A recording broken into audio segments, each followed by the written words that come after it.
Yo, Coco, man, when did you first realize that you weren't as masculine as you thought you were? Well, that's kind of a deep question right off the bat, isn't it? I know, man. I'm serious because for me, I remember when I first lost my first job in Vancouver. I'm not gonna lie, man, I crumbled. It was not easy. I crumbled like a little boy, man. Well, for me, it was when my ex broke the agreement of our relationship back in 2015, which I broke first, by the way. So it's safe to say she was just following the leader, right? But that's a story for another day. And yeah, that's when I realized that I wasn't the man that I thought I was. In the nutshell, I had no idea what real masculinity was. And the fact is, most guys still have no idea what it really is anyway. They think it's about big muscles. I mean, that's part of it. They think it's about money, things about looking tough. Which is why today, Coca and I are breaking down what true masculinity actually is and why most of the internet keeps getting it wrong. What's going on? I'm Coco and I'm from Ghana. And I'm Chris and I'm from Nigeria. And between both of us, we've got over 20 years of real world experience in the dating game. Not from textbooks and not from TikTok, but from actually being out here, taking all those L's and learning the hard way. And today we're going to be talking about masculinity. What it is, what it isn't, and why you probably don't fully understand it yet. This video is a revised edition of our first foundational episode. So if you're new here, this is exactly where you need to start. So without any further delay, let's jump straight into the episode. All right, let me ask you this. When you think about masculinity, what is the first thing that pops in your mind? I know for most people it's superheroes, action figures, Superman, Batman, Jason Statham, Sylvester Stallone, Arnold Schwarzenegger. And that's for good reason, right? But the problem is that most guys just stop there. They think masculinity is about being tough, being strong, or looking like you can kick someone's butt. But that's surface level stuff. Real masculinity is way, way deeper than that. Now here's what real masculinity actually is. Masculinity is the ability to make the right decisions based on rational thinking, even when you don't feel like it. Say that again for the people in the back. Absolutely. Masculinity is making the right decisions based on logic and reason, not emotions. So it's not about how you feel. I mean, you wake up at 5 a.m. in the morning to get ready for work, even if you don't feel like it. That's masculinity. You stay disciplined with your diet, even when you feel like you want to eat junk. That's masculinity.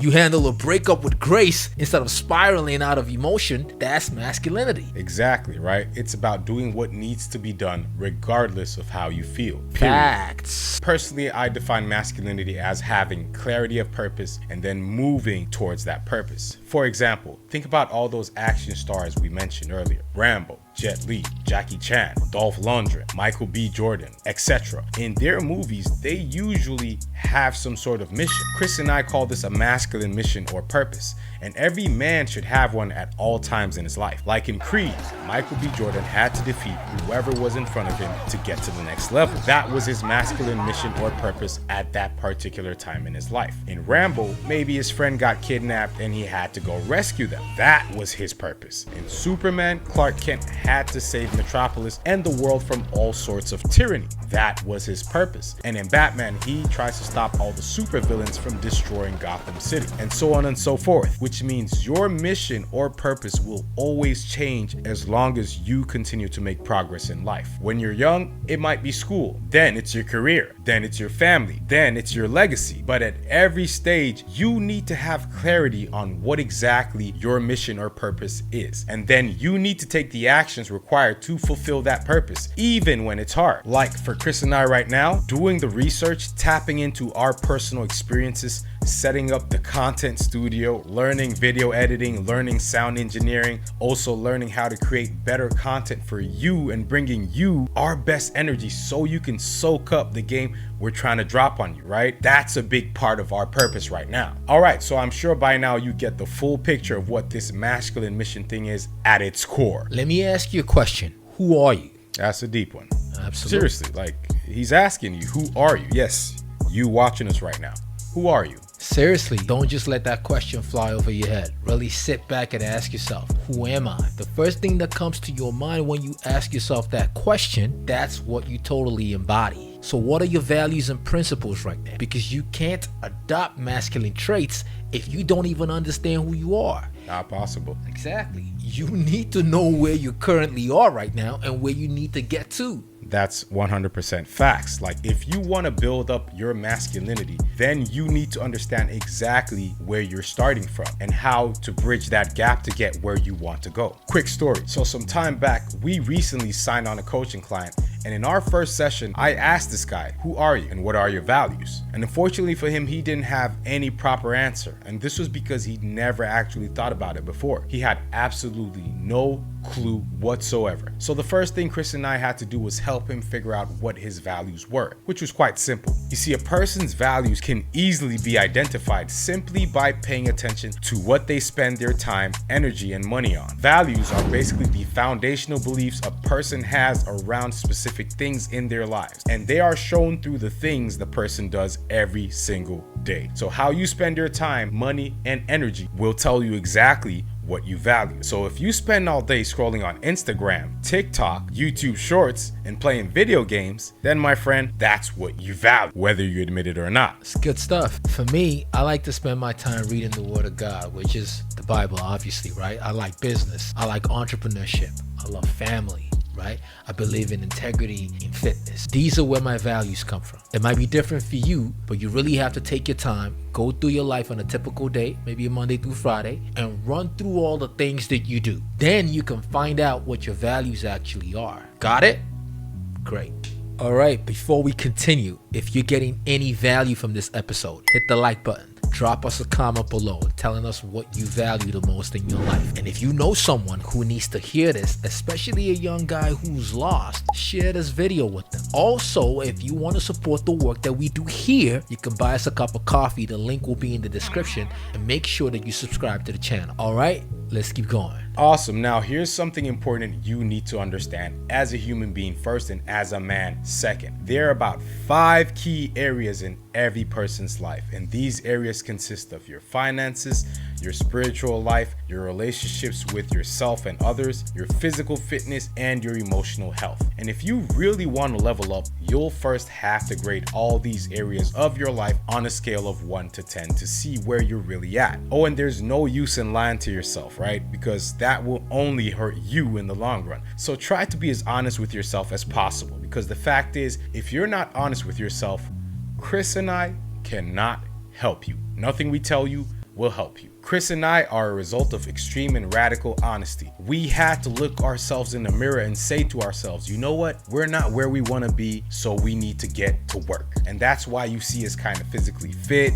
I say kind of because we don't like to brag, right? But we're fit because we value fitness. We value helping men who want to become and do more achieve that. And we value our Christian faith since we're both Christians as well. Are we perfect? Absolutely not. But we do the best we can and always try to put our best foot forward. And ultimately, our goal here is to help you discover what it is that you value in your life, so you know exactly what to start correcting to get the results that you want. But before you go, tell us, who's more jacked?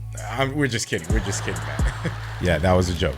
Relax. Anyway, so I'm about to say something a little bit controversial here, so if this touches you, don't take it the wrong way. If you value money above everything else, then you, my brother, will eventually have a very sad and miserable life. Chris is the best person to explain why we believe this, so hear him out. All right, look, man, if money is your ultimate value, you will do absolutely anything to get some money, which means the end for you would always justify the means. You get your hands dirty into filthy and nefarious stuff, and it really shouldn't be that way, because money should always be a byproduct of the value that you bring into the world, whether it's through your career, your business, or maybe even if you do social media, right? You bring value in direct proportion to that value, you get money. If you bring low value, then you don't make any real money. If you bring high value, then you make a lot of money. That's just how it works. What happens is that the universe works just the same way. Whatever you put in is the same thing that you're gonna get out. There's no cheating here. Effort in, output out. It's really just that simple. All right, let's talk about the elephant in the room. Toxic masculinity. There's been a lot of chatter on the internet about this. In today's world, you're chastised for having masculine traits. And the same people who talk about toxic masculinity, mainly women, if you've been following social media, right, ask those same women, what happens when the house is on fire? They're looking for masculine men. What happens when there's a thief breaking into the house? They're calling the police, right? And it's the tough guys. It's the masculine men. Whenever there's a tough problem to solve, whether it's in business, politics, global politics, they look for masculine men. Again. I mean, it's crazy. It's crazy how we live in a world where everything is for the culture and everything is supposedly woke, right? It's the only reason statements like toxic masculinity exist, because in actuality, a knife on its own is not dangerous. It's how it's used that makes it dangerous. Right on point. You see, when it comes to the nitty-gritty of things, masculinity is what actually built this world that we live in. The house you live in, the banks you put your money in, the industries that brings us all the products and all the value in the world. It's all because of masculinity. All these things came to fruition because of masculine drive. So men decided, you know what? These problems are tough, but we need to figure out a way to solve these problems and make everyone's life easier. And these men sat in some type of box or room and they thought and they made many sacrifices just so they can bring those products to fruition. So the people in the world today can enjoy them. You get it? Sweet. Now check this out. I don't know if you've realized, but have you noticed that masculinity in men has been demonized for a mad minute now? Let's say over the last 50 plus years. Scientists have actually come out to say that the men back in the 70s had more testosterone than men of the same age today. That's saying something, isn't it? And mind you, this rapid decline began from the onset of the second wave of feminism that started in the early 1960s. It's one of the main reasons why masculinity today is championed in women. Wait, what do you mean? Okay, so what I mean is, in today's world, if a woman is aggressive, assertive, or dominant or domineering, society says, yes, queen, boss babe, yes, bitch, and all the praising phrases. But if a man is aggressive, assertive, and dominant, oh, he's toxic, oh, he's crazy, we'll choose the bear because men are violent, stuff like that. That's crazy, man. Yeah, it is. But the thing is, if a woman is too masculine, most masculine men won't be attracted to her. For most dudes who are really in tune with their masculinity, interacting with a woman in her full masculine energy feels like butting heads with another dude. Facts. Right? And on top of that, a woman embodying too much masculine energy is generally not good for her biology. It makes her age quickly, and in a lot of cases gives her various health issues like anxiety, depression, insomnia, high blood pressure, and a whole host of other stuff. Why do you think that happens, man? I think that happens because I genuinely believe that women were not created to do hard labor. I mean, it's something I strongly stand by. Can they do it? Of course they can. But do they want to do it for long periods of time at a time? Hell to the no. Why do you think they're so keen on finding a man who offers financial security? It's mainly because they want to be able to hang up their boots one day and not work ever again, knowing that they're fully covered for life. It looks like you're about to get canceled, man. Damn. I mean, if we get canceled because I said this, then so be it, because it's the truth. Look, most women are not in the very hard professions. Engineering, construction, technology, neurosurgery. I mean, I'm sure there are women in those spaces, but they're not the majority. So what exactly are you saying, man? I'm saying it's good to be masculine as a man, but it's not good to be too masculine as a woman. I mean, if a woman's goal is to go full man mode and chase her career like men do, that's 100% up to her. But she has to know that it comes at a cost, and that cost is her femininity, which masculine men need in their women. You can't have it all, ladies. That's just life. It is what it is. Let me add something here, man. A woman can be masculine to achieve specific purposes.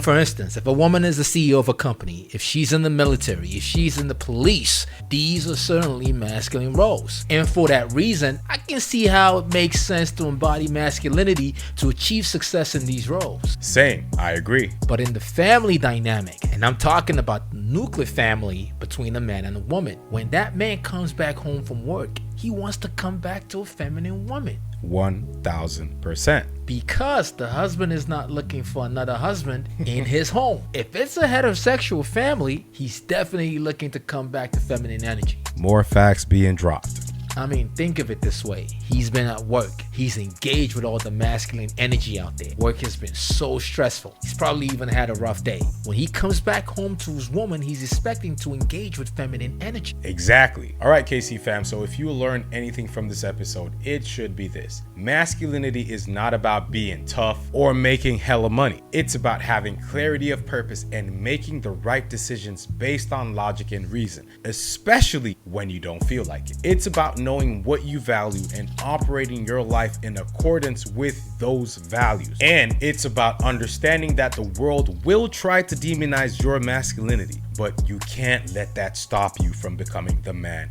you were meant to be. Now, if you got a brother or a friend who needs to hear this message, go on ahead and share it with them. Also, if you got any value from this episode, hit the like button, drop us a comment below, and subscribe to the channel. And lastly, if you'd like to support the channel by buying us a cup of coffee, you can do that with the link in the description below. All right, KC fam, that's all we've got for you today. We'll catch you on the next one. Peace.